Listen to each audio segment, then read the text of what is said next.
Hi అండి. ఈరోజు video వచ్చేసి ఫంక్షన్స్‌లో చేసే రవ్వ ఉప్మా చేసి చూపిస్తున్నాను. అదే ఇంట్లో చేసి పెట్టండి, బాబోయ్! ఉప్మానా అని తీసి పడేస్తారు. అదే ఫంక్షన్స్‌కేమైనా ఎళ్ళినప్పుడు ఉప్మా పెడితే మాత్రం లొట్టలేసుకుంటూ తింటారు కదండీ! అదే టేస్ట్ రావాలంటే ఇంట్లో ఒక్కసారి ఇలా చేయండి. ఇంట్లోలందరూ కూడా చాలా అంటే చాలా ఇష్టంగా తింటారు. ఈ రవ్వ ఉప్మా ఎలా చేయాలో ఒకసారి చూద్దాం రండి.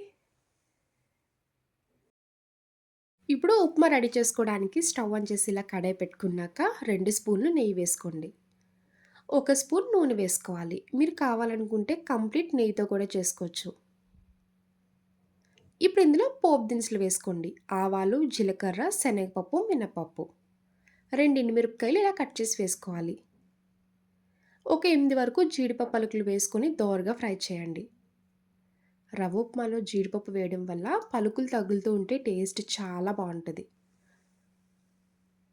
చూడండి, తాలింపు అయితే చక్కగా ఫ్రై అయింది కదా! ఇలా లైట్ గోల్డెన్ కలర్ వచ్చేలా ఫ్రై చేసుకోవాలి. ఇప్పుడు ఈ తాలింపుని కొంచెం బౌల్‌లోకి సెపరేట్ చేసుకోండి. ఉప్మా రెడీ చేసుకున్నాక లాస్ట్‌లో పైన తాలింపు వేసుకొని తింటే పోపులు కరకరలాడుతూ ఉంటే టేస్ట్ చాలా బావుంటది. ఇప్పుడు ఉల్లిపాయ, పచ్చిమిర్చి వేసుకోవాలి. 2 ఉల్లిపాయలు, 3 పచ్చిమిర్చి ఇలా పొడవుగా కట్ చేసి వేసుకోండి. ఉల్లిపాయ, పచ్చిమిర్చి వేసుకొని ఫ్రై చేయాలి. ఇప్పుడు ఇందులో చిన్న ముక్క అల్లం తీసుకొని ఇలా చిన్నగా కట్ చేసి వేయండి. అల్లం వేయడం వల్ల ఉప్మా టేస్ట్ చాలా బావుంటదండి. మీరు చేస్తున్నప్పుడే ఫ్లేవర్ కూడా చాలా వస్తది. ఎప్పుడైనా ఉప్మా చేసినప్పుడు అల్లం కంపల్సరీ వేయండి. అప్పుడే మీకు టేస్ట్ తెలుస్తది. ఇలా చిన్నగా కట్ చేసి వేయడం వల్ల పిల్లలు కూడా తెలియకుండానే తినేస్తారు. ఇప్పుడు ఇందులో కొంచెం కరివేపాకు, ఒక క్యారెట్ చిన్నగా కట్ చేసి వేసుకోవాలి. మీ దగ్గర ఏ వెజిటబుల్స్ ఉంటే అవి వేసుకోవచ్చండి. ఇలా సింపుల్‌గా క్యారెట్ వేసుకొనైనా చేసుకోవచ్చు. ఈ క్యారెట్ కంప్లీట్‌గా కుక్ అయ్యే వరకు ఫ్రై చేయండి. ఇలా ఫ్రై చేస్తున్నప్పుడే ఇందులో పావు టీ స్పూన్ పసుపు, మీ టేస్ట్‌కి తగ్గ ఉప్పు వేసుకోవాలి. పసుపు, ఉప్పు వేసుకొని ఒకసారి ఫ్రై చేయండి. ఒకటి మీడియం సైజ్ టమాటా తీసుకొని ఇలా చిన్నగా కట్ చేసి వేసుకోవాలి. టమాటా ముక్కలు వేసుకొని ఇలా ఫ్రై చేశాక మూత పెట్టి కుక్ చేయండి. టమాటా సాఫ్ట్ అయ్యే వరకు కుక్ చేసుకోవాలి. ఇలా వెజిటబుల్స్ అన్నీ బాగా కుక్ చేసుకోవాలి. చూడండి, క్యారెట్ బాగా కుక్ అయింది. టమాటా కూడా సాఫ్ట్‌గా కుక్ అయింది. ఇప్పుడు ఇందులో వాటర్ యాడ్ చేసుకోండి.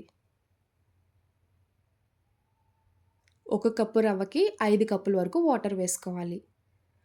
ఇలా వాటర్ వేసుకున్నాక ఒక 2 నిమిషాలు బాయిల్ చేసుకోండి.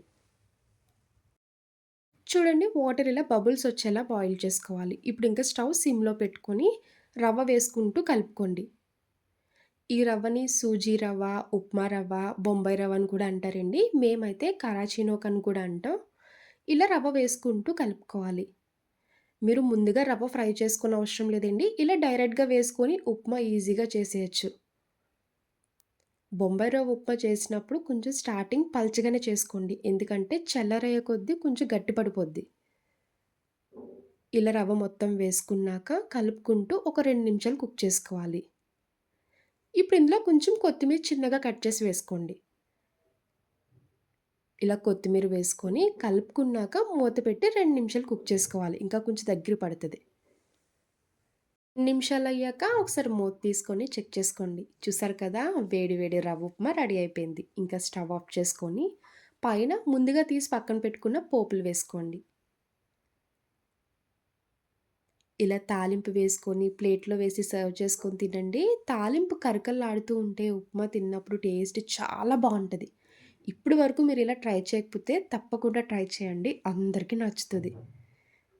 మార్నింగ్ టైం ఇడ్లీ పిండి, దోస పిండి లేనప్పుడు ఎప్పుడైనా ఉప్మా చేయాలనుకుంటే మాత్రం ఇలా ట్రై చేయండి. చాలా అంటే చాలా బావుంటది. ఇంట్లో వాళ్ళు కూడా చాలా ఇష్టంగా తింటారు.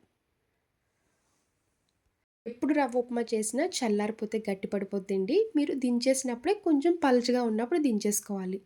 చూడండి, వేడి మీద అయితే ఇలా కొంచెం పలుచగా ఉంటే తిన్నప్పుడు బావుంటది. గట్టి పడిపోతే అంత ఎక్కువగా తినలేం.